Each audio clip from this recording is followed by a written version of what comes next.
اعوذ باللہ من الشیطان الرجیم بسم اللہ الرحمن الرحیم اللہم صلی علی محمد استغفر اللہ۔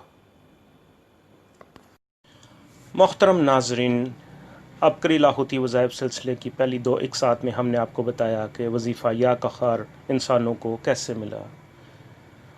لاہوتی وظائف سلسلے کی تیسری قسط میں ہم آپ کو یہ بتائیں گے کہ ایاک نعبد و ایاک نستعین کا وظیفہ انسانوں کو کیسے ملا۔ جناب علامہ لاہوتی پور اسراری اپنی سرگزشت جنات کا پیدائشی دوست میں فرماتے ہیں کہ میں ایک دفعہ ایک سفر میں تھا، جنات کی گدنما سواری میں بیٹھا ہوا تھا، تاریک آسمانوں کے سفر میں، اور ایک فضائے بسیط تھی، ہر طرف خاموشی تھی، سناٹا تھا اور سواری مسلسل اڑ رہی تھی۔ یہ سفر کچھ لمبا ہو گیا، میں سمجھ گیا کہ آج کا فاصلہ کچھ بہت ہی زیادہ دور ہے۔ اڑتے اڑتے ہم آخرکار افریقہ کے ایک ایسے جنگل میں پہنچے جہاں مرد اور عورتیں برہنہ رہتے ہیں۔ وہاں بہت وسیع و ریز درخت ہیں، اتنے بڑے درخت کہ اگر 50 انسان بھی درخت کو اپنے ہاتھ پکڑ کر گھیریں تو اس درخت کا تنا نہیں پکڑا جا سکتا۔ اتنے وسیع درختوں پر جنات کا بسیرا ہے، ان جنگلات میں جنات کا قیام ہے۔ میرا جانا دراصل وہاں کچھ یوں ہوا کہ وہاں ایک فوتگی ہو گئی تھی۔ میرے کچھ دوست جنات تھے جن کے رشتہ دار وہاں رہتے تھے اور وہ مسلمان جنات تھے۔ ان کا بہت عرصے سے اصرار تھا کہ ہمیں علامہ صاحب سے ملاقات کروائیں۔ کئی بار مجھ سے وہاں ملنے بھی آئے، لیکن سفر کی زیادتی کی وجہ سے میں انہیں ملنے نہ جا سکا۔ اب ان کے سردار فوت ہو گئے، اب ان دوستوں کا اصرار تھا جو یہاں کے دوست جنات تھے، کہنے لگے آپ ضرور چلیں، وہاں ان کی تعزیت بھی کریں اور دعا بھی کریں۔ یہ سفر کچھ ایسا تھا کہ جمعرات کی رات میں ساری رات سفر میں ہی رہا۔ بہت دیر کے بعد وہاں پہنچے، بہت بڑے بڑے جنات انتظار میں تھے، تکیے لگے ہوئے تھے، قالین بچھے ہوئے تھے اور ہر طرف چہل پہل تھی، لیکن افسردگی تھی۔ وہ سردار جو فوت ہوئے تھے، ان کے بقول انہوں نے 150 سال تک دن میں روزہ رکھا اور کبھی بھی ان کا ایک روزہ بھی نہیں چوکا تھا۔ عمر تو ان کی بہت لمبی تھی، لیکن 150 سال صرف روزہ رکھا اور دن اور رات میں ایک قرآن پڑھ لیتے تھے، اور لاکھوں قرآن انہوں نے اب تک پڑھے تھے۔ اور جب ان کی زندگی کا آخری وقت آیا تو ان کے بیٹے نے مجھے بتایا کہ کہنے لگے کہ میرے والد نے مجھے قریب بلایا، کہنے لگے بیٹا میں نے ساری زندگی بڑے بڑے علماء محدثین کی خدمت کی ہے، ان کی خدمت سے میں نے ایک راز، ایک موتی پایا ہے، اس راز کو سدا سنبھال کر رکھنا اور کبھی بھی اس راز کو ضائع نہ کرنا، اور تجھے جب بھی کوئی مشکل اور پریشانی آئے اور جب کوئی حاجت ہو، اس کا تعلق زمین والوں سے ہو یا آسمان والوں سے ہو، اس راز کو پڑھنا، تجھے 100% مطلوب ملے گا۔ بیٹا کہنے لگا، میرے آنسو ٹپک رہے تھے اور میں والد کی کمزور آواز میں وہ راز اور نصیحت سن رہا تھا۔ پھر میرے والد نے میرا ہاتھ پکڑا اور چوما اور کہنے لگے دیکھ بیٹا، اگر تو ہر وقت باوضو رہے گا تجھے کبھی بھی مقدر کے دھکے نہیں لگیں گے۔ رزق میں برکت، صحت میں برکت، عزت و وجاہت، شان و شوکت تجھے ڈھونڈے گی، تو اس کو نہیں ڈھونڈے گا۔ تیری زندگی راحت و برکت کا ذریعہ بن جائے گی۔ ہمیشہ زندگی میں سلام کرتے رہنا، سلامتی تیرے چاروں طرف رہے گی۔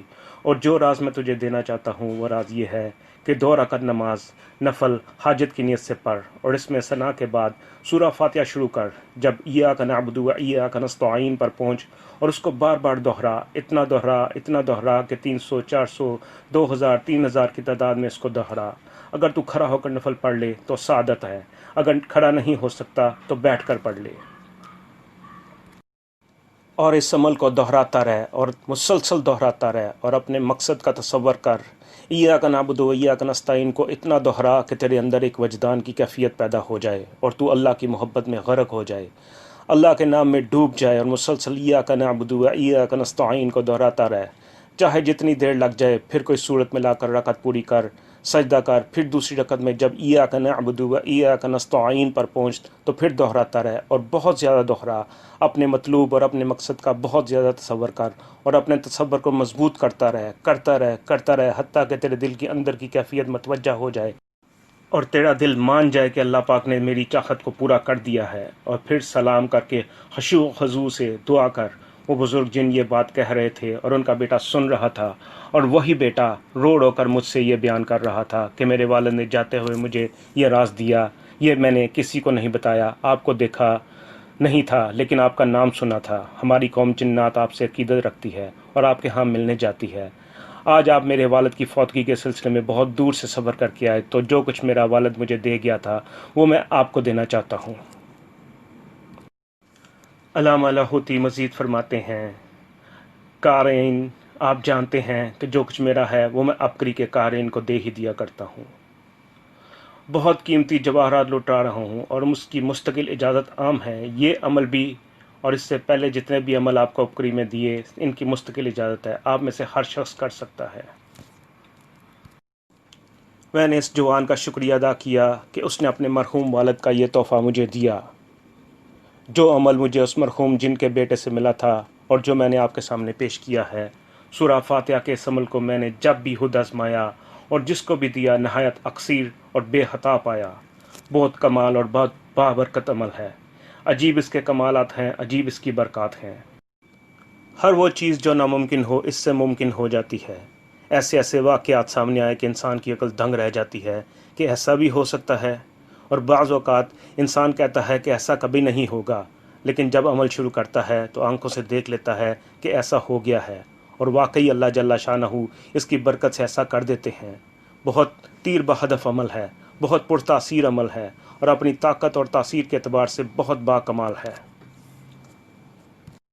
علامہ لاہوتی فرماتے ہیں، میں نے جس شخص کو بھی ایاک نعبد و ایاک نستعین کا یہ عمل دیا ہے، مجھے آج تک کوئی ایک شخص بھی ایسا نہیں ملا جس کو نفع اور فائدہ نہ ہوا ہو۔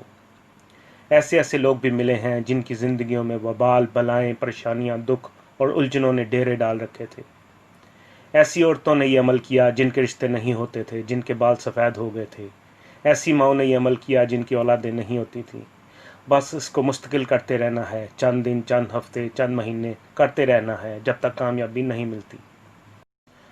مقدمات میں کامیابی، مشکلات سے دوری، مسائل کا حل، غموں سے دوری، دکھوں سے دوری، زندگی کی ہر مشکل کو دور کرنے اور پریشانی کو دور کرنے کے لیے اس سے بڑا وظیفہ شاید کہیں نہ ملا ہو۔